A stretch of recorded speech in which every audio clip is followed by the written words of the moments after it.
विश्वं दर्पण दृश्यमान नगरी तुल्यं निजान्तर्गतं पश्यन्नात्मनि मायया बहिर्भूतं यथा निद्रया यह साक्षात् कुरुते प्रबोध समये स्वात्मानमेवाद्वयं तस्मै श्री गुरुमूर्तये नमः इदं श्री दक्षिणामूर्तये।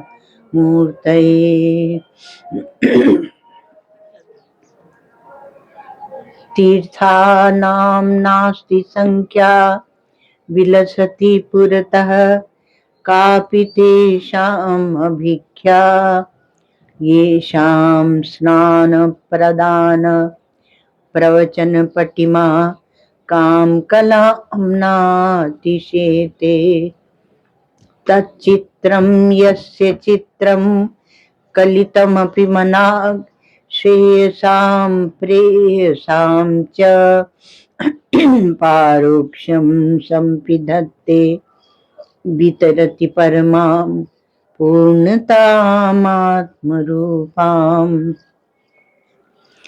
अखंडानंद संबोध पूर्तये ब्रह्ममूर्तये सुधास्मित समाश्लिष्ट नेत्रांत स्फूर्तये नमः। ओम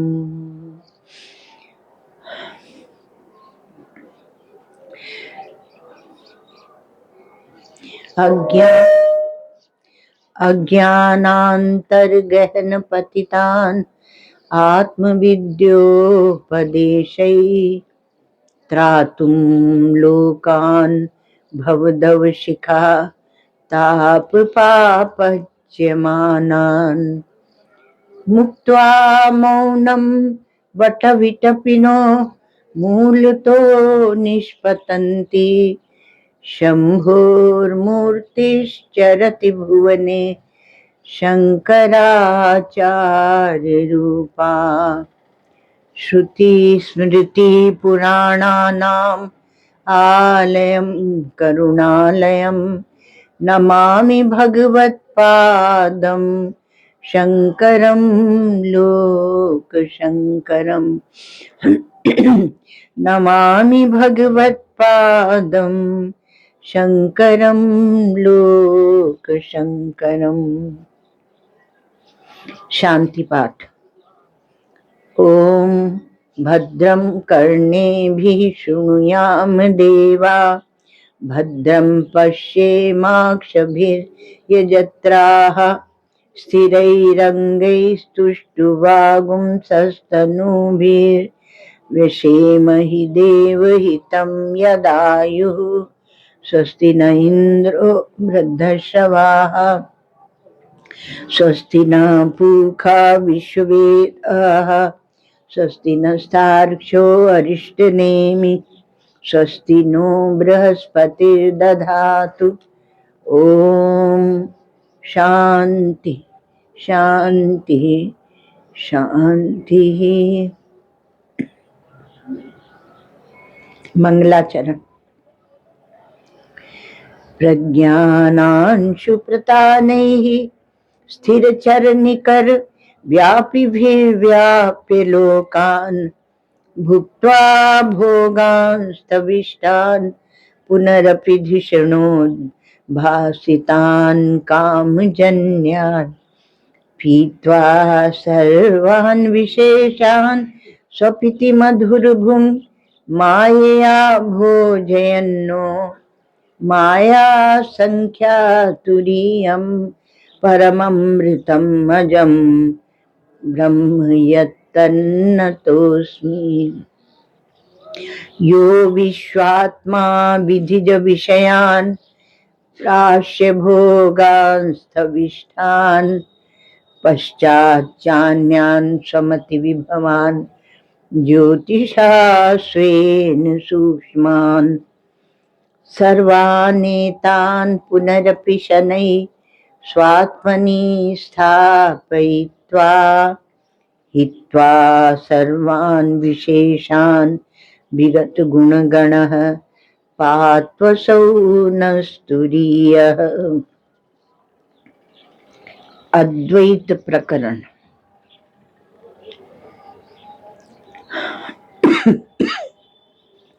121 पृष्ठ। उपासनाश्रितो धर्मो जाते ब्रह्मणि वर्तते प्रागुत्पत्तेरजं सर्वं तेनासौ कृपणः स्मृतः अतो वक्ष्याम्यकार्पण्यम् अजाति समतां गतं यथा न जायते किंचित् जायमानः समन्ततः आत्मा ह्याकाशवज्जीवैर्घटाकाशैरिवोदितः घटादिवच्च संघातैर्जाता वेतन्निदर्शनम् घटादिषु प्रलीनेषु घटाकाशादयो यथा आकाशे संप्रलीयन्ते तद्वज्जीवा इहात्मनि यथैकस्मिन् घटाकाशे रजो धूमादिभिर्युते न सर्वे संप्रयुज्यन्ते तद्वज्जीवा सुखादिभिः।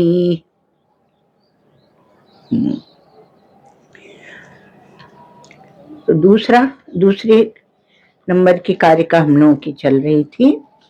अतो वक्ष्यामि अकार्पण्यम अजाति समतां गतम यथा न जायते किंचित जायमानम समन्ततः। तो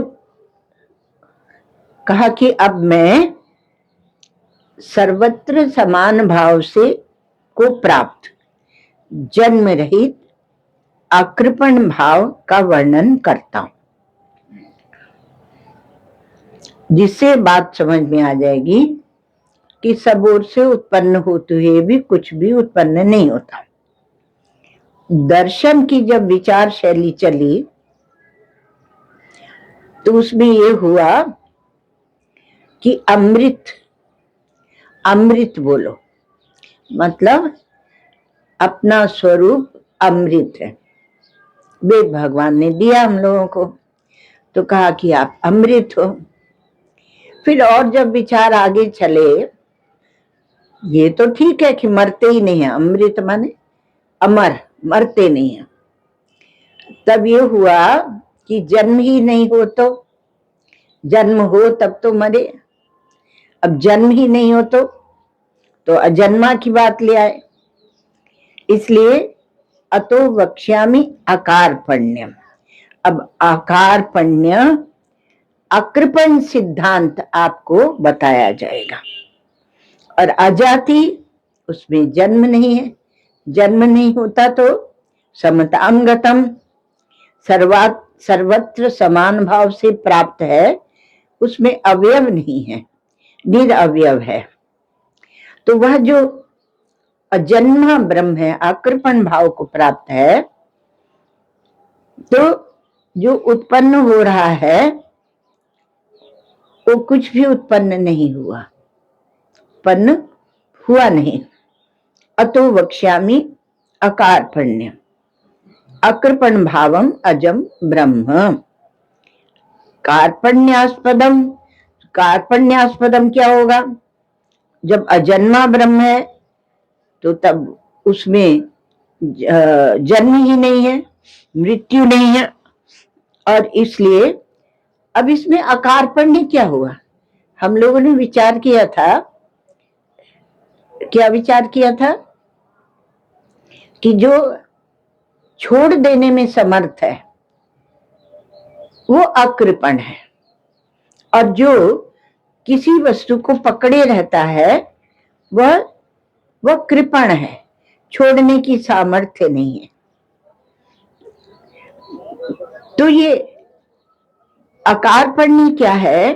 तो कहा अकारपण्य वह वस्तु है, कृपण का उल्टा कर लो, मान लो तो उदार है। उदार है, ऐसो को उदार जग माही, बिनु सेवा जो द्रवे दीन पर। तो ऐसा वह उदार है। अब यहाँ तो आपके स्वरूप का वर्णन चल रहा है, तो कहा कि उदार है। तो उदार है अर्थात वह सबका त्याग करने में समर्थ है, क्योंकि उसे ज्ञात है कि किसी करण के वह परतंत्र नहीं है, वस्तु सत्य। तो उदारता माने त्याग, कितना त्याग आप कर सकते हैं। जो दान देने में उदार होते थे, जो चाहे मांग लो दे देते थे, उनको उदार कहते थे, और जो नहीं दे सकते वो कृपण होते थे। तो उदारता में क्या है? त्याग है, त्याग है। तो कार्पण्य दोषोपहत स्वभाव, गीता में ये कृपणता बताई गई कि कार्पण्य के दोष से मेरा स्वभाव उपहत हो गया। आपका स्वभाव क्या है? आपका स्वभाव है नित्य शुद्ध बुद्ध मुक्त ब्रह्म। ये आपका नित्य शुद्ध बुद्ध मुक्त, ये ब्रह्म का स्वभाव है, अर्थात आपका स्वभाव है, आत्मा का स्वभाव है।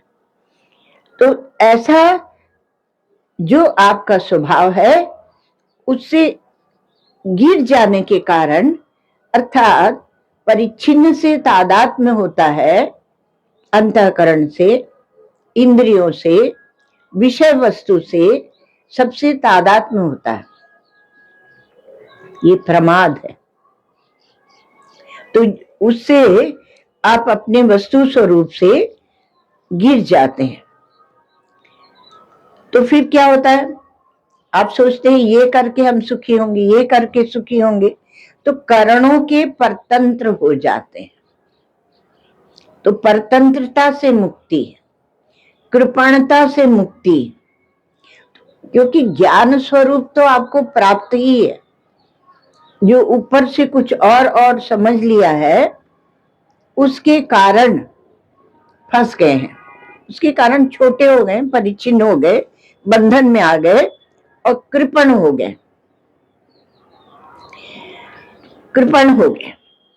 अभी एक बात और है, यहाँ जो बात चल रही है, हम लोग क्यों गड़बड़ा जाते हैं? क्योंकि ये ज्ञान जो है, ज्ञान आत्मा, ज्ञान स्वरूप आत्मा, तो ज्ञान जो है वह निर्माण विभाग का कर्मचारी नहीं है कि उसको करण चाहिए। वह तो ज्ञान क्या होता है? अधिपति होता है, सम्राट होता है। तो इसलिए वह प्रमाण विभाग का अधिपति है। ऐसा क्यों कहते हैं?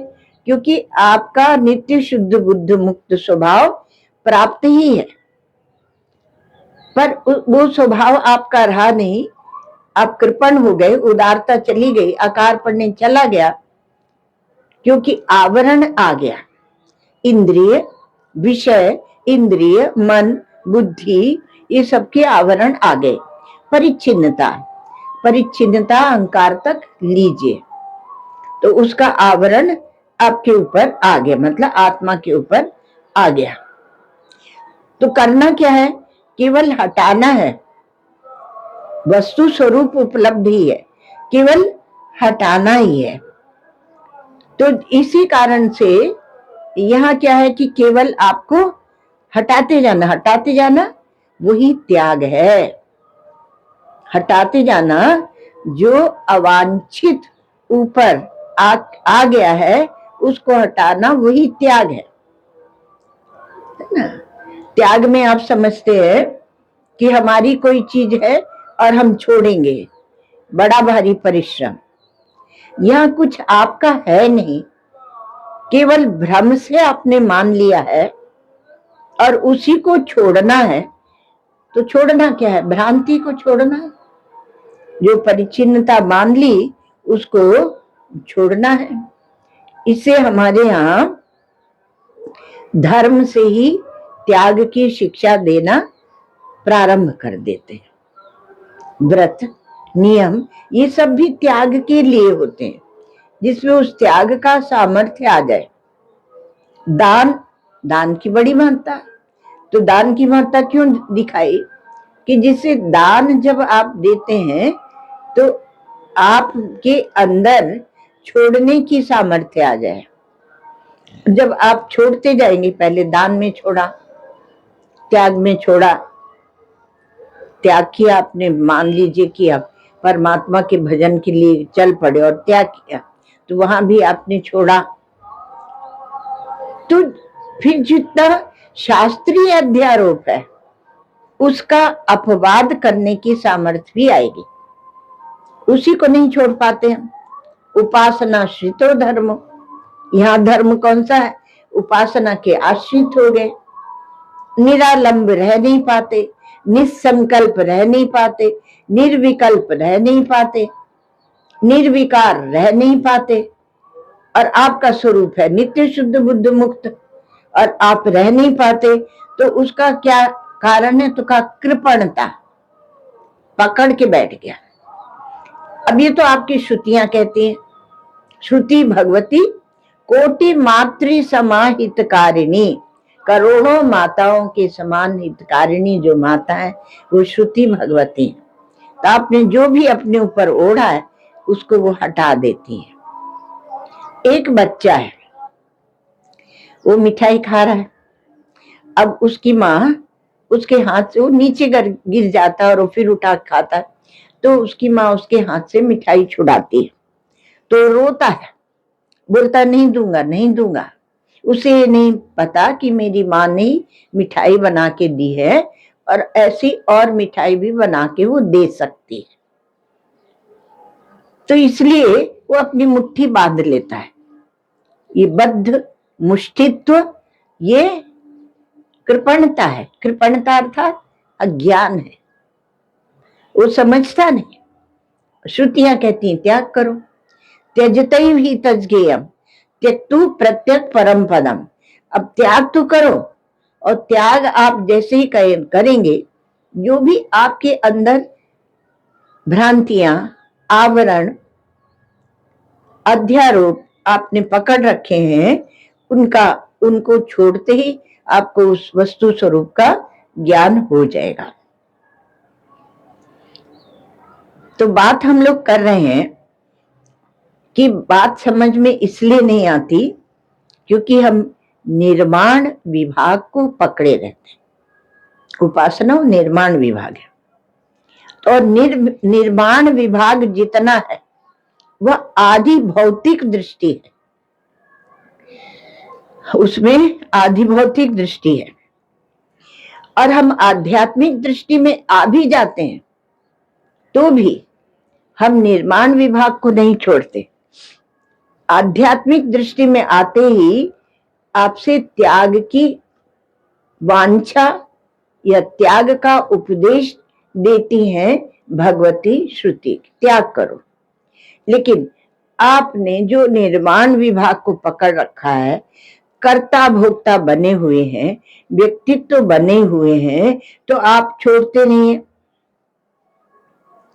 तो आध्यात्मिक आप हो नहीं पाते और आदि भौतिक ही बने रहते हैं। हम लोग ऐसे बोलते हैं स्थूल दृष्टि है, सूक्ष्म दृष्टि है, ये अनात्म दृष्टि है, ये आत्म दृष्टि है। तो उसी को दूसरे शब्दों में कह दिया कि आप आधि भौतिक दृष्टि में रहते हैं। अधिकांश समय आधि भौतिक दृष्टि, उसी से व्यवहार, उसी से कर्म। अगर किसी ने आश्रम बना लिया, बन गया उसका, मान लो, बनाता कौन है? अपने आप बनता बिगड़ता रहता है। तो कहेंगे साधुओं की बात कर रहे हैं। हमारे गुरु भाई थे, मतलब महाराज जी के शिष्य थे, वो बोलते थे हम सबसे पीछे आए थे, छोटे थे, तो बोलते थे कि आप दृष्टांत साधुओं का क्यों देते हो, क्योंकि वैसे ही लोगों को श्रद्धा नहीं है, फिर आपके दृष्टांतों से और अश्रद्धा हो जाती है। कोई नहीं, वो लोग भी आंख खोल कर देखते हैं, तो फिर साधुओं के पास कोई आएंगे ही नहीं। देखो करना क्या साधुओं को लोगों को जोड़ के हाँ, उसको तो परमात्मा चाहिए, लोग थोड़ी जोड़ने। तो फिर रोज का हमें उपदेश दे कि आप गड़बड़ गड़बड़ करती रहती हो, युद्ध मचा रहे। अब हम भी कोई कम नहीं थे, हम भी तमाम दृष्टांत दे, ये दे वो दे, तो उनको और गुस्सा है कि पीछे से आई और मुझसे ऐसे ज्ञान सिखाती रहती है। तो ये क्या है कि आध्यात्मिक दृष्टि को हम नहीं पकड़ते, हम आधि भौतिक दृष्टि को ही पकड़ते हैं। आधि भौतिक ज्यादा से ज्यादा आगे बढ़े तो आधि दैविक, उसमें पहुंच जाते हैं, पर आध्यात्मिक नहीं है तो काम बनेगा नहीं, आध्यात्मिक दृष्टि को नहीं बनाया। तो कहते हैं कि वो देखो उन्होंने एक महात्मा थे, अच्छे महात्मा थे, प्रशांतरी पढ़ाते थे, तो वो कहाँ हिमालय में, तो बड़ा नाम था उनका, लेकिन वो किसी का आश्रम देख के, आश्रम बना हुआ देख के बोलते थे इसने कितना पुरुषार्थ किया है कि आश्रम बना लिया। अब हमें वो बात समझ में नहीं आती थी, क्योंकि हम तो उन महापुरुष के कृपा पात्र थे जो कहते थे कि आश्रम न हमने बनाया न हमारा है। लोग बोलते थे किसको देके जाओगे, गद्दी किसको देके जाओगे?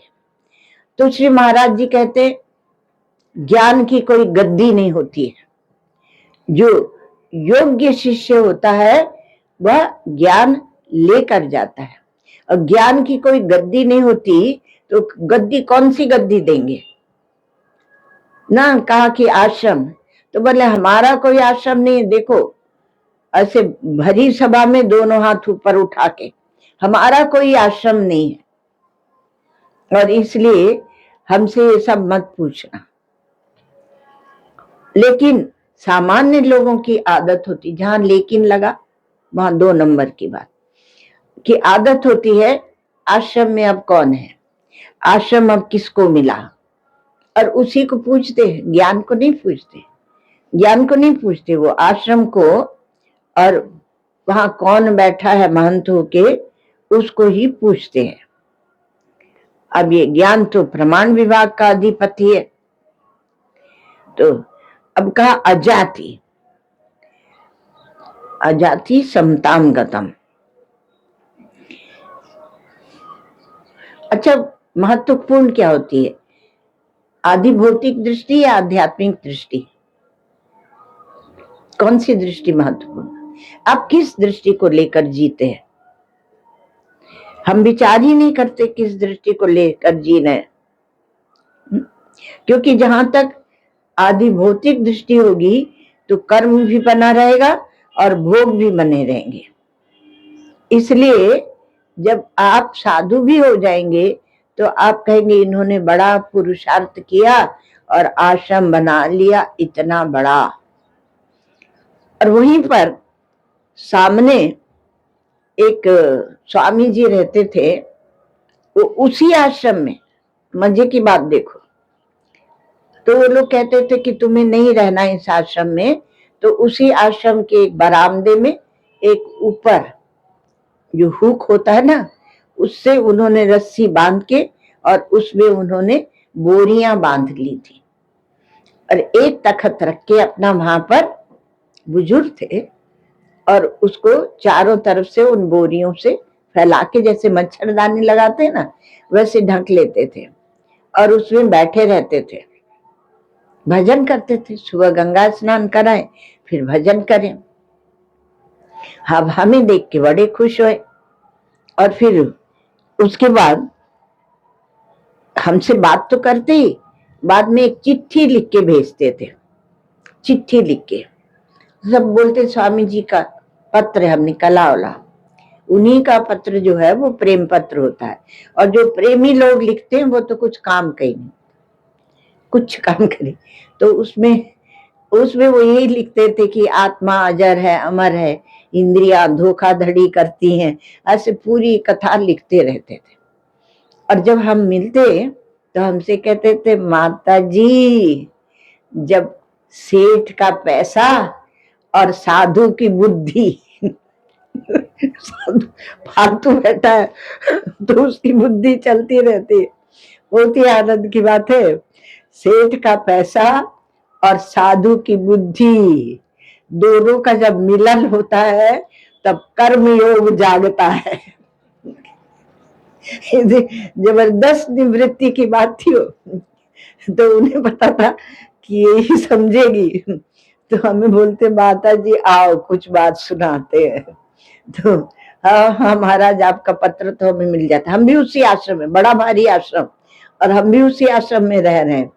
तो जिस दिन हम नहीं जा पाते ऊपर या वो नहीं मिलते हमें, तो फिर पत्र लिख के भेज देते और वही कथा रोज की लिखते थे, कुछ नया नहीं, पर ऐसे अक्षर जमा जमा के सुंदर करके एकदम सुंदर लिखते थे। तो बोलते थे साधु की बुद्धि, साधु फालतू बैठा, उसके पास बड़ी बुद्धि है। जो जितना आप चुप बैठेंगे उतना बुद्धि आपकी तीव्र होती जाएगी। तो कहे साधु की बुद्धि और सेठ का पैसा, जब दोनों का मिलन होता है तब कर्मयोग जागता है। तब लोग कहते हैं उसको कर्मयोग। ऐसे कर्मयोग की धज्जी उड़ा देते थे बिल्कुल धज्जी, दो वाक्य में। तो अब आध्यात्मिक दृष्टि और होती है और आदि भौतिक दृष्टि और होती है। सब लोग जो प्रशंसा करते हैं, मानते हैं, करते हैं, वो सब आदि भौतिक दृष्टि होती है प्राय। तो उसी में लगे रहते हैं कि अभी मकान बना लिया, ये कर लिया, कुंभ में किसका कितना बड़ा पंडाल लगा।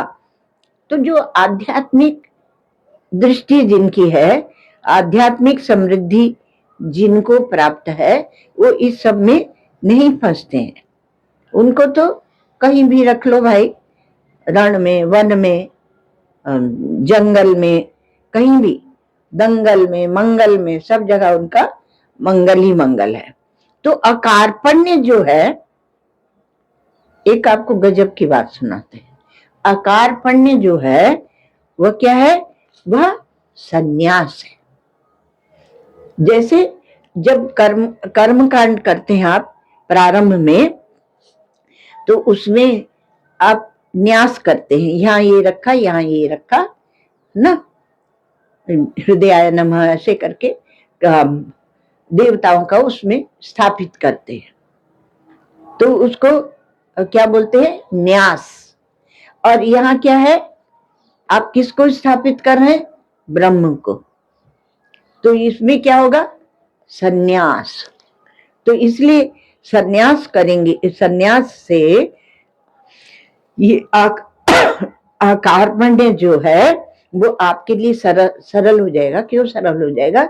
एक व्यापक दृष्टि से देखिए कि केवल इस सनातन धर्म में विधिवत सन्यास है, सबके लिए नहीं है।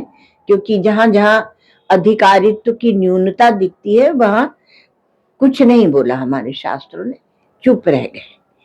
तो 3 वर्ण के लिए है, स्त्री और शूद्र के लिए कुछ नहीं बोले शास्त्र। तो बहुत पूछते थे महाराज जी से प्रश्न कि तो स्त्रियों के लिए सन्यास क्यों नहीं है? तो महाराज जी ने कहा कि भाई विधान नहीं है, विधान नहीं है। जैसे ब्राह्मण के लिए विशेष विधान है कि उसे सन्यास लेना ही चाहिए, नहीं तो उसका ब्राह्मण जाति में जन्म लेना व्यर्थ हो जाता है। तो वो विशेष विधान है। तो इसलिए विधान नहीं है पर निषेध भी नहीं है। शास्त्रों में कहीं आपको निषेध नहीं मिलेगा। तो ये अकारपण्य क्या है? कहा कि सन्यास है।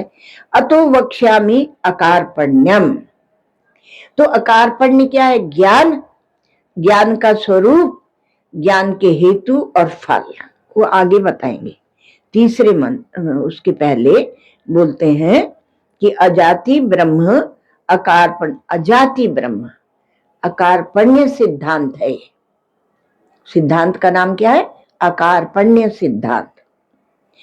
वक्ष्यामि मतलब प्रतिज्ञा कर दी कि हम तुम्हें वो बताएंगे। तो इसमें ज्ञान, ज्ञान का स्वरूप, उसके हेतु और फल और प्रयत्न। तो हेतु और फल में कुछ फर्क है क्या? क्योंकि यहां तो उस ब्रह्म को आप चाहते हैं जो निरअवयव है। अवयव ऐसा नहीं देखा था हम लोगों ने, हाँ वो नहीं देखा था, भाष्य नहीं देखा था। तो इसमें कहा कि अतो वक्ष्याम्य कार्पण्यम अकृपण भावम, भाष्य देखें दूसरी कारिका का, अजम ब्रह्म तद्धि कार्पण्यास्पदम। यत्र कार्पण्यास्पद क्या है? तो श्रुति ने कहा, छांदोग्य श्रुति है, यत्र अन्यो अन्यत पश्यति अन्यत शृणोति अन्यद विजानाति तद अल्पम मर्त्यम असत। तो अकार्पण्य की बात के पहले जो कार्पण्यास्पद है उसको जान लिया। तो कहा जब आपका चैतन्य अन्य को देखता है, अन्य को सुनता है और अन्य को ही जानता है, अन्यो अन्यत पश्यति अन्यत शृणोति अन्यत विजानाति, तो वो क्या है? वह अल्प है, वह मरणशील है, इसलिए दूसरों को देखता है। अब एक परमात्मा को यदि जान जाएंगे, उसका अनुभव कर लेंगे, तो दूसरा कुछ है ही नहीं। कहा अच्छा तो फिर उसके जो जो व्यक्ति दिखेगा, नाम रूप दिखेगा, उसके अंदर घुस के हम देखेंगे कि उसके अंदर परमात्मा है। हमारे अन्य अन्य संप्रदायों में इस प्रकार का है।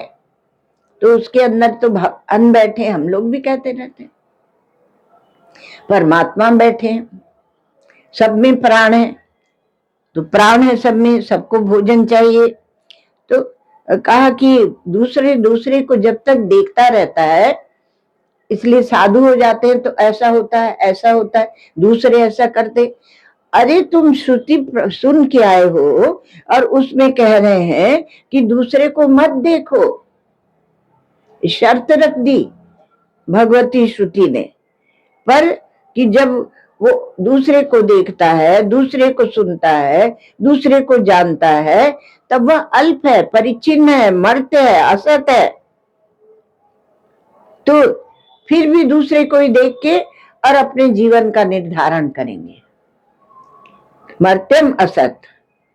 और इसकी इतनी आदत पड़ गई है कि कोई समझाए भी तो नहीं समझते, उनके पास समय नहीं हो समझने के लिए, क्योंकि उन्होंने सोचा कि हमने वेदांत पढ़ लिया, अब हम दूसरे की आलोचना करें। तो वेदांत का उपयोग कहाँ हो रहा है? दूसरे की आलोचना करने में। क्योंकि देखते हैं कि भाई गुरुजी भी कभी हमको मूर्ख कहते हैं, तो हम भी चलो दूसरों को सबको मूर्ख कहेंगे। ऐसा है, मतलब व्यवहार का विनियोग, व्यवहार में वही आधि भौतिक दृष्टि है, उसी में रहते हैं। तो छांदोग्य श्रुति में और भी कहा कि वाचारंभणम विकारो नामधेयम, दृष्टि ले जाइए, जो नाम और रूप है वो केवल वाणी का आरंभण है। वाचारंभणम विकारो नामधेयम इत्यादि श्रुतिभ्य, ऐसी श्रुतियों से यह बताया गया कि जो जात ब्रह्म है वह कृपणता का ही आश्रय ले रहा है। यह जीव, हम अपने को जीव भी तो नहीं मानते, बहुत कुछ माने रहते हैं। जो शास्त्रीय अध्यारोप है उसका तो भयंकर दुरुपयोग है। उसको तो लड़ाई करने में आप ले जाते हैं। तो इत्यादि श्रुतिभ्य तद विपरीतम स बाह्याभ्यंतरम अजम अकारपण्यम भूमाख्यम ब्रह्म।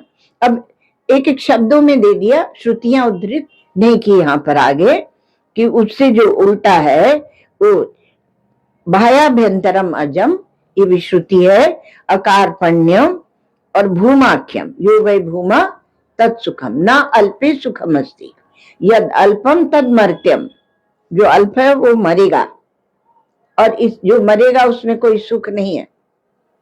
थोड़े दिन के लिए सुख उठा के क्या करोगे, 4 दिन की चांदनी और फिर अंधेरी रात। तो थोड़े दिन के सुख के लिए पैसा कमाएंगे, फिर कमा के क्या करोगे, नहीं और कमाएंगे, फिर क्या घूमेंगे, घूमो कहाँ, विदेश में जाएंगे, वहां फर्स्ट क्लास होटल में बुकिंग करेंगे और वहां रहेंगे मौज से।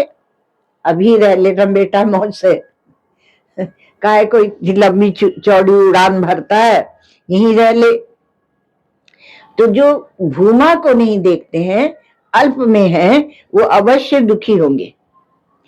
और वह जो भूमा है, जो बाह्याभ्यंतर अजय कार्पण्य भूमाख्य, भाष्य में देखते जाएगा ब्रह्म, तो उसकी ऐसा जो ब्रह्म है उसकी प्राप्ति कैसे होगी, यद प्राप्य अविद्याकृत सर्व कार्पण्य निवृत्ति ही, जिसको प्राप्त होने पर अविद्याकृत संपूर्ण कर्पणता की निवृत्ति हो जाती है।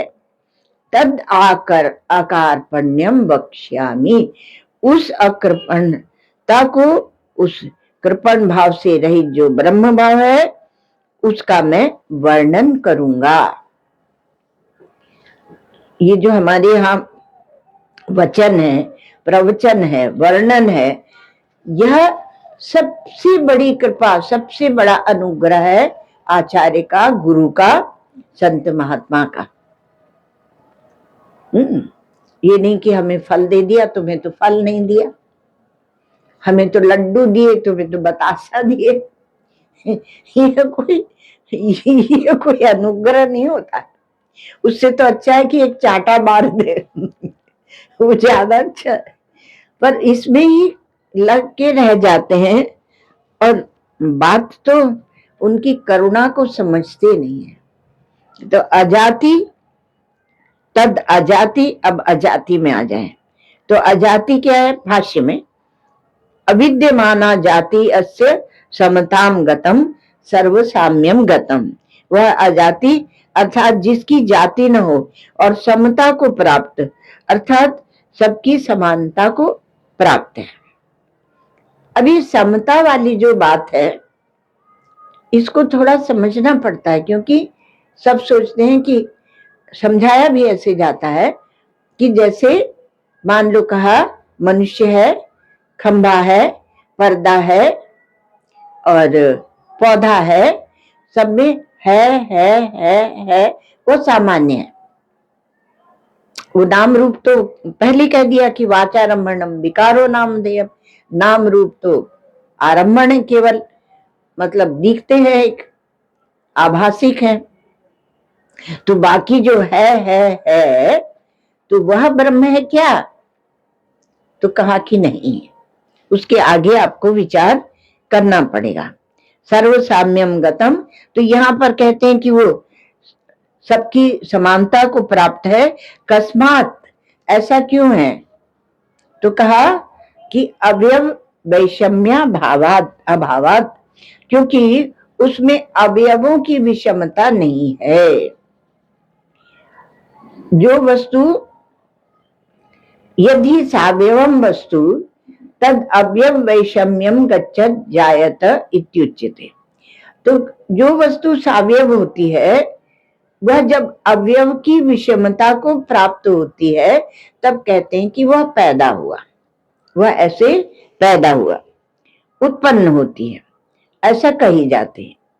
इदम तु निरअवयवत्वाद, अवयव समझते ना, समझते हो, इदम तु निरअवयवत्वाद समताम गतम, किंतु यह तो निरअवयव होने के कारण समता को प्राप्त है, इसलिए प्राप्त है। न कैश्चिद अवयवैः स्फुटति अतो अजाति अकार्पण्यम। तो किन्हीं भी अवयवों के रूप में वह स्फुटित नहीं होता, प्रकट नहीं होता। तो किसी भी अवयव के द्वारा वह स्फुटित नहीं होता। हमारे एक साधक है महाराज, वो चाहते तो है परमात्मा को, क्योंकि साधुओं की घूम रहे हैं, तो लेकिन सुबह से वो अपने गाल में ये पोतेंगे, वो पोतेंगे, ये पोतेंगे, चिकनाएंगे, और हमें तो देख के एकदम घबराहट हो जाती है। अब वो हमारी गलती है, उनकी कोई गलती नहीं है। हम तो अपनी गलती बता रहे हैं, उनकी गलती नहीं बता रहे हैं, बड़े प्रेम से। और रात को कुछ बादाम पीसेंगे, वो पीसेंगे, सुबह उठ के उसको लगा रहे। और हमारे एक बार हम लोग एक ही कमरे में साथ में रह रहे थे, तो हमें ऐसी जोर से घबराहट हुई कि हम उठे और बाहर एकदम दूर जाके भाग गए। फिर हमें एक बात याद आई, हमारे सिउड़िया माता जी का स्मरण हो गया।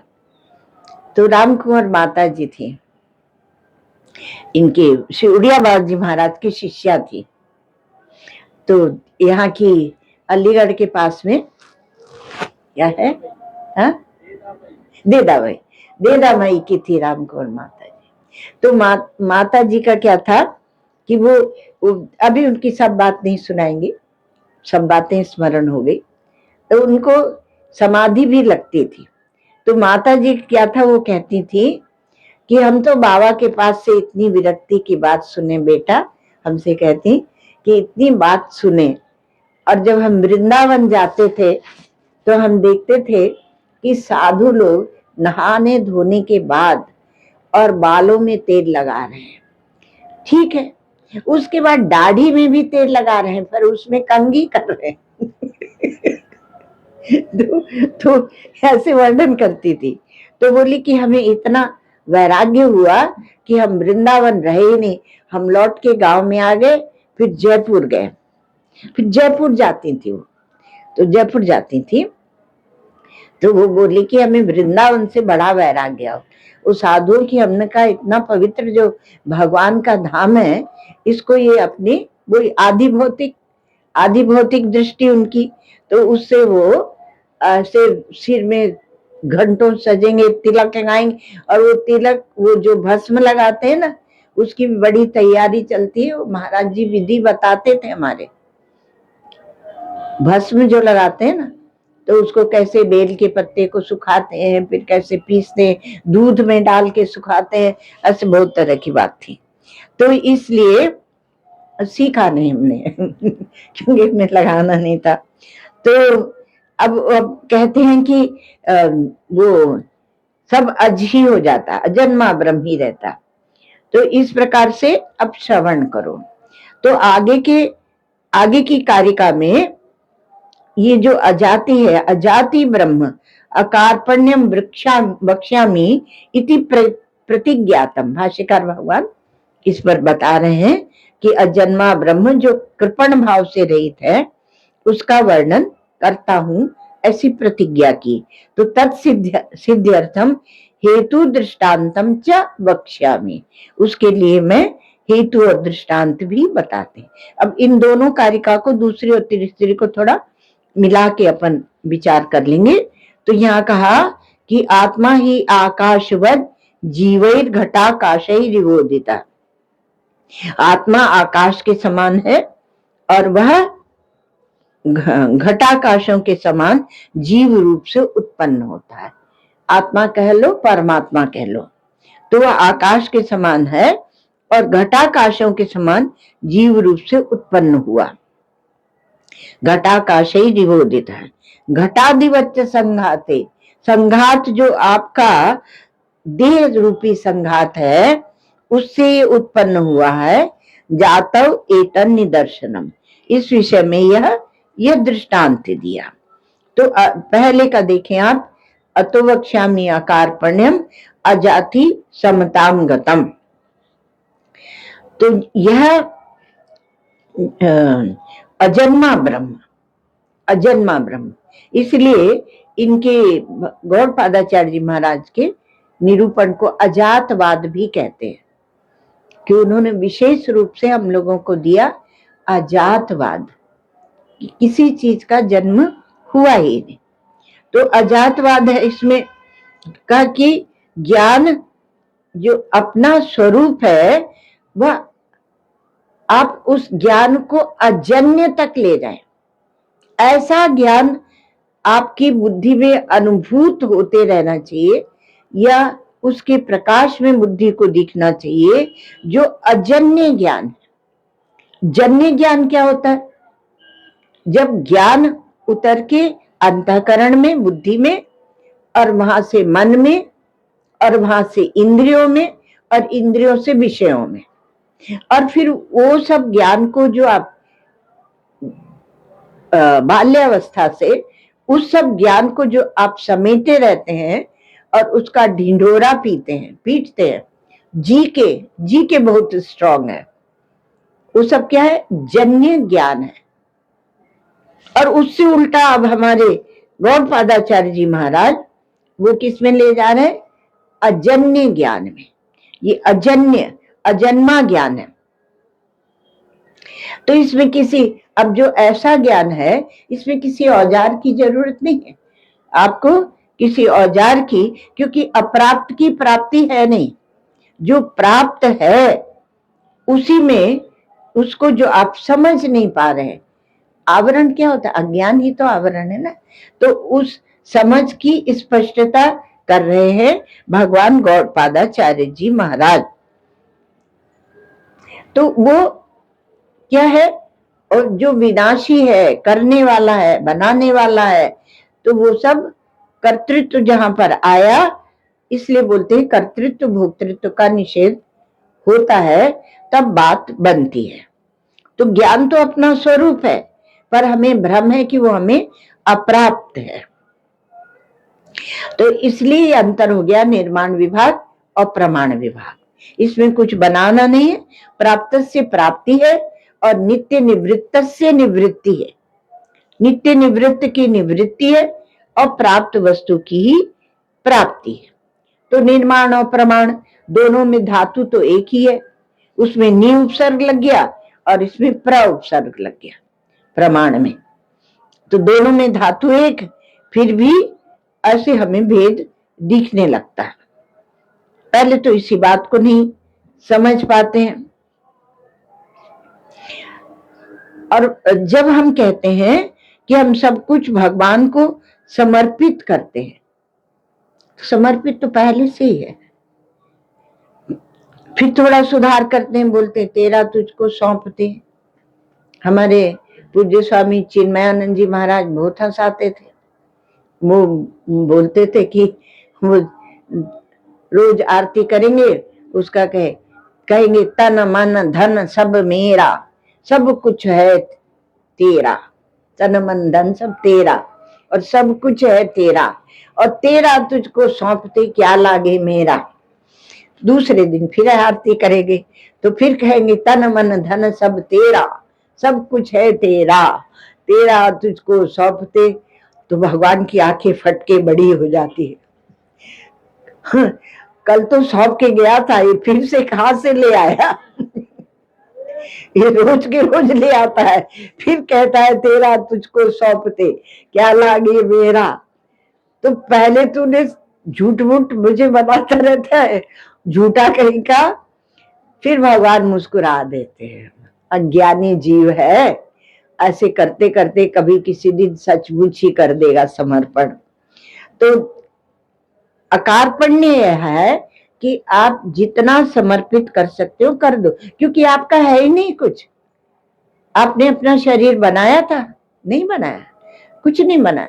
मन बुद्धि भी संस्कार जो पड़े हैं वो भी आपने नहीं बनाए, वो आ गए बाहर से और आपने उनको अपना लिया। तो इसलिए परिच्छिन्नता को छोड़ देना यही अकारपण्य है, यही न्यास है और यही संन्यास है। और अंतःकरण को भी जब आप छोड़ेंगे तब आपकी परिच्छिन्नता छूटेगी। अब अंतःकरण कैसे छूटे? तो वास्तव में भगवान गौड़पादाचार्य जी महाराज ये बताएंगे कि वो झूठा ही भास रहा है, तुमसे कभी संपर्क तो वह हुआ ही नहीं, आप उससे हमेशा ही असंग है।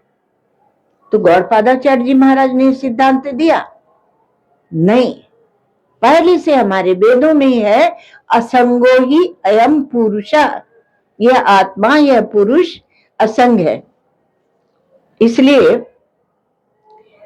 ये ज्ञान हमारे वहां से परंपरा से चला आता है, वेदों से, श्रुतियों से। इसलिए श्रुति का बार बार प्रमाण दिया जाता है, क्योंकि जिसमें किसी व्यक्ति का ज्ञान वह ना कहलाए, ये सावधानी रहनी चाहिए। और जब व्यक्ति का ज्ञान रही है नहीं है और व्यक्ति कहता है मैं बोलता हूं, मरेगा और सुनने वाले भी मरेंगे। तो ये झूठ में ही सब भास रहा है। तो अब जब वो अंतःकरण आपका छूटा हुआ है, तब उससे काम कौन लेगा? तो आप चाहे काम ले लें और चाहे प्रभु काम ले लें, एक ही बात है। तो भगवान को बोल देता है कि अब हमने तो छूट दिया, हमें पता छूट गया हमारा, हमें पता है कि ये आभासिक है, केवल दिखता मात्र है। अब आपको इससे कुछ काम लेना है तो आप ले लीजिए। तो गीता में भगवान इसके ऊपर बहुत बोलते हैं, ऐसे नहीं, ऐसे ऐसे कर्म करो, ऐसे कर्म करो, असंग रह के। असंगता का सिद्धांत जब आप जानेंगे तभी असंग रह के, निष्काम रह के, अनासक्त रह के आप काम कर सकेंगे, मतलब जीवन यापन व्यवहार कर सकेंगे। तो ये आकार पढ़ने सिद्धांत या उदार जो यह सिद्धांत है, ये उदारता क्या होती है? उत ऊर्ध्वम राति, उत ऊर्ध्वम इयर्ति, उत आ और र, इससे मिलके बनता है उदार, उदार शब्द बनता है। तो अत ऊर्ध्वम शक्तये असमन्तात् सर्वम राति तो उदारा। उदार कौन होता है? कि अपनी शक्ति से भी ज्यादा जो दे दे, शक्ति से बाहर सब कुछ दे देता है, उसको उदार दाता कहते हैं। एक श्री महाराज जी कहते हैं कि एक तालाब भरा हुआ है पानी का, और उसमें बैठ के पट्टा एक उसको घास को उसमें डालता है, कुशा को, और यूं छींट देता है, और वो जो छींटा है उसके लिए बोलता है कि हमने इतना दान किया। अखबारों में छपवा देता है, मंदिर में पटिया लगवा देता है। उदार दाता नहीं है वो वो कृपणी दाता होते हुए भी कृपण हो जाता है। एक हमारे ब्रह्मचारी जी शब्द बोलते, दत्तानुतापी, मतलब दान देने के बाद जब उसको कष्ट होता है, उसको वाला लड्डू क्यों खिला दिया, वो तो हमें खाना चाहिए था। अब दिन भर देखना ऐसे करते रहते हम लोग। तो दत्तानुतापी, दत्त बने दान देने के बाद अनुताप होता है, दुख होता है, तो वो दाता बेचारा क्या करेगा? दुख में जीवन है उसका, तो दुख में ही जीता रहता है। तो उदार वो होता है जो अपने सामर्थ्य से ज्यादा दे दे। इसलिए उदार दाता कौन है? श्री राम को तो कहते हैं उदार, पर परमात्मा को ही उदार कहते हैं, क्योंकि वो इतना देते हैं, इतना देते हैं, आप उनके पास पहुंच जाइए कि वो अपने आप को तुम्हें दे देते हैं। अपने आप में और तुम्हारे में कोई भेद नहीं रहता, वो अकृपण सिद्धांत है। और इसलिए ये देने का प्रारंभ हमारे यहाँ धर्म से ही हो जाता है। ये भंडारे करते हैं, ये भी क्या है, वो अंग्रेज लोग आते हैं तो बोलते तुम लोग खाते कितना हो? खाते हो खिलाते हो, खाते हो खिलाते हो। और वो एक अमेरिका का प्रेसिडेंट था, उसकी तो नजर ही लग गई कि क्या होता है मंदी का? मंदी इसलिए है कि जो भारतीय है, भारतीय महत्व रखते हैं क्योंकि बड़ी संख्या है, उनकी थाली में ज्यादा व्यंजन आ गए। अब उसकी दृष्टि हमारी थाली में पहुंच गई कि हम लोग क्या खाते हैं। तो ये अकृपण सिद्धांत है, इसका धर्म से ही प्रारंभ हो जाता है। तो श्री महाराज जी कहते हैं कि जब आप यज्ञ हवन करते हैं तो इदम इंद्राय स्वाहा न ममा, ये इंद्र के लिए स्वाहा है, ये मेरा नहीं है। तो मतलब कि मेरा है ही नहीं और मैं उनके लिए स्वाहा कर रहा हूं, है ना भाई? वहीं पर वेदांत है। तो तेरा तुझको सौंपता। तो कृपणता क्या है? अज्ञान ही कृपणता है। इससे निकल के आया कि अज्ञान ही कृपणता है। जैसे वो बच्चा बोलता है कि मैं मिठाई नहीं दूंगा, है ना? ऐसे मनुष्य के साथ क्या हुआ है कि ये कुछ नहीं जानता है, जानता नहीं न ये सृष्टि माया से है कि ईश्वर की है कि झूठी है, ये सब कुछ वो विचार ही नहीं करता और इसलिए वो इतना दुखी हो रहा है और किसी को कुछ देने को तैयार नहीं है और रोता है, फिर रोता है। और इतना आपके अंदर यह जो माया की महिमा है वो इतनी अच्छे आराम से बिठाई जाती है।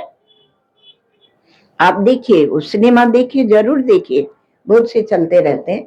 तो उनमें दोस्त दिखाएंगे, दुश्मन दिखाएंगे, फिर उसने बड़ा भारी षड्यंत्र किया, फिर उसको जेल में डाला, उसको मारा, उसको पीटा, उसको काटा। सब क्या है? तो अधर्म ही दिखाते रहते हैं। और अधर्म में भी हम लोग संतुष्ट होते हैं कि चलो दुष्ट है उसको मारा गया, रावण मरा, तो हम लोग संतुष्ट होते हैं कि चलो रावण मरा है। लेकिन ये है क्या सृष्टि, है हम जानते ही नहीं, हम रोते हैं। तो हमने मन को महत्व दे दिया। आज सुबह हम एक भजन गा रहे थे, थोड़ा अटैक बड़ा हो जाएगा पर आ गया था आज कि बाके बिहारी की देख छटा, मेरो मन है गयो लटापटा। तो हमने कहा देख कितना बढ़िया है, वो बोल रहा है कि मेरा मन हो गया लटापटा, बुद्धि नहीं हुई है इतना समझदार है कि मेरो मन है गयो लटापटा। तो जहां पर मन का रसा स्वादन है वो सब क्या है? वो कृपणता का सिद्धांत है, क्योंकि मन का महत्व बना रहता है। और जगत का विचार जब आप करते हैं तो अपने स्वरूप से वह मिथ्या है, ईश्वरीय है या माया है, पर हम कुछ भी नहीं मानते। तो परमात्मा अजाति समताम गतः। तो ये अजाति को थोड़ा स्पर्श कर लें क्योंकि रोज रह जाता है।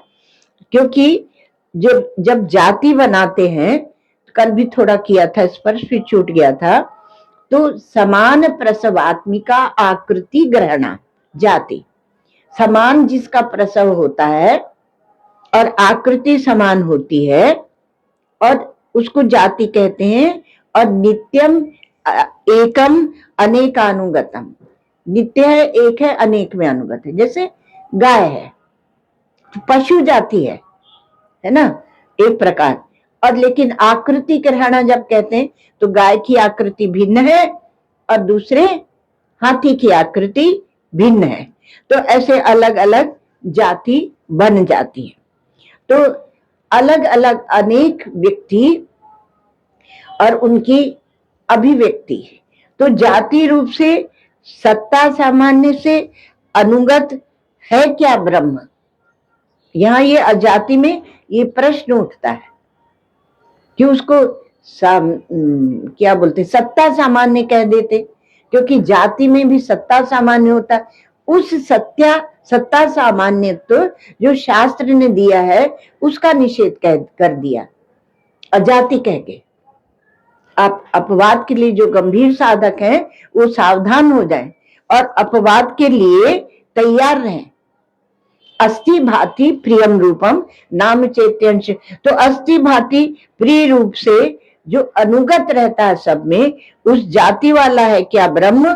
तो कहा नहीं, वो तो विवेक दशा में बात कही गई है। अब विचार दशा में, तत्वान्वेषण की दशा में वो बात नहीं कही जाएगी। इसलिए जो कहा कि सब में अनुगत है और व्यावृत है, तो कहा नहीं, यह हमारे गौड़पादाचार्य जी महाराज कहते हैं कि वो सत्ता सामान्य ब्रह्म नहीं है। जैसे मृत्तिका है, तो मृत्तिका जितने भी घट बने हैं उनमें अनुगत है और उससे व्यावृत भी है। तो वो कहते हैं कि ऐसी बात नहीं है, क्योंकि वह कोई सावयव पदार्थ नहीं है, निरवयव है एक तो, और दूसरे कि वह विवेक दशा में ऐसे चलता है। अब आपको हम अपवाद की उस भूमिका में ले जाते हैं जहां सबका त्याग हो जाता है। तो जहां सबका त्याग हो जाता है, तो ऐसा जो ब्रह्म है उसमें अन्वय व्यतिरेक भी मत करना, उस प्रक्रिया को भी हटा दिया।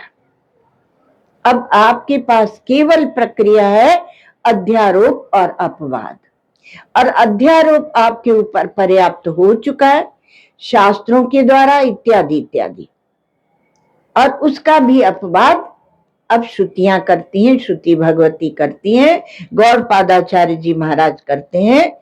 तो द्वैत का अधिष्ठान होते हुए भी वह द्वैत के लेप से रहित है। प्रतीयमान संपूर्ण जो दृश्य प्रपंच है वह भी वह नहीं है। और अप्राणो ये मना शुभ्रा, वह प्राणी नहीं है, तब उसको अन्वित और व्यतिरिक्त कैसे करेंगे?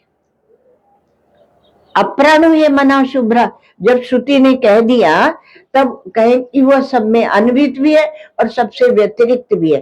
किस में अन्वित कर रहे हो? जो है नहीं उसमें अन्वित कर रहे हो? किस में अन्वित कर रहे हो? इसलिए कार्य कारण का विचार पहले किया गया।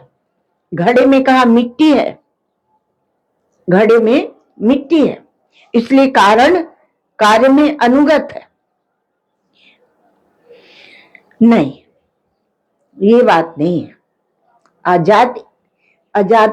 अजातवाद को थोड़ा धैर्य से समझना आप लोग। हम एक तो लेट हो जाते हैं, और जब तक हमारा उसमें विचार में एक समय आता है तब तक समय हो चुका होता है।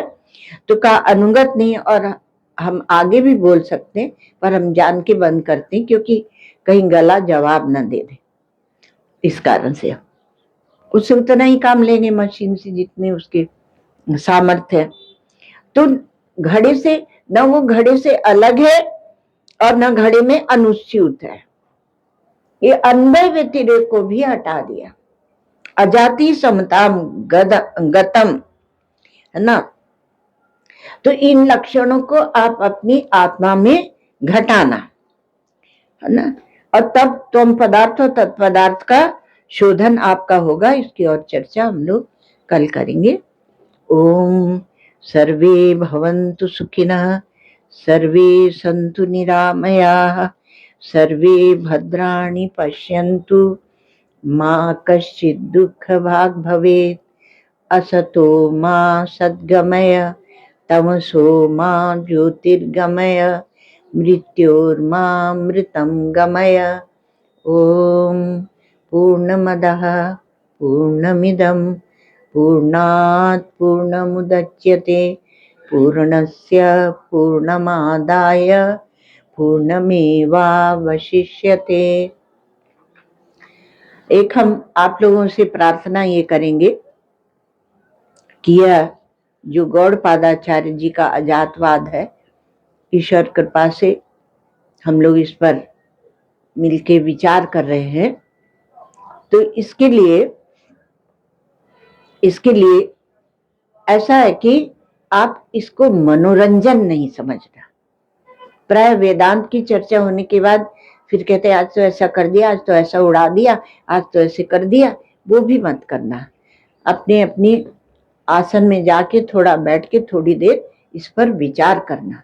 और ईश्वर कृपा से अगर कोई विचार कर रहा हो तो उसको दूसरा, क्योंकि यहाँ इतनी सुविधा नहीं कि सबको एक एक कुटिया मिले, तो दूसरा उसे विक्षेप ना करे। वो अगर गंभीर होके और सोच रहा है, कुछ विचार कर रहा है, तो जाके उसको फिर और इधर का काम उधर का काम छोड़ दो, थोड़ी देर होता रहेगा सबका। भोजन बनाने वाले भोजन बना रहे हैं, जैसा बनाए वैसा पालो, ज्यादा दिमाग मत लगाओ उसमें, दिमाग इसमें लगा, ज्ञान में लगा। तो इसलिए उसको थोड़ी देर छोड़ के कम से कम 10-15 मिनट तो बैठिए। अब इतना बड़ा अपवाद हम लोग कर रहे हैं कि जो अभी तक हम सीखे थे अन्वय व्यतिरेक, उसका भी अपवाद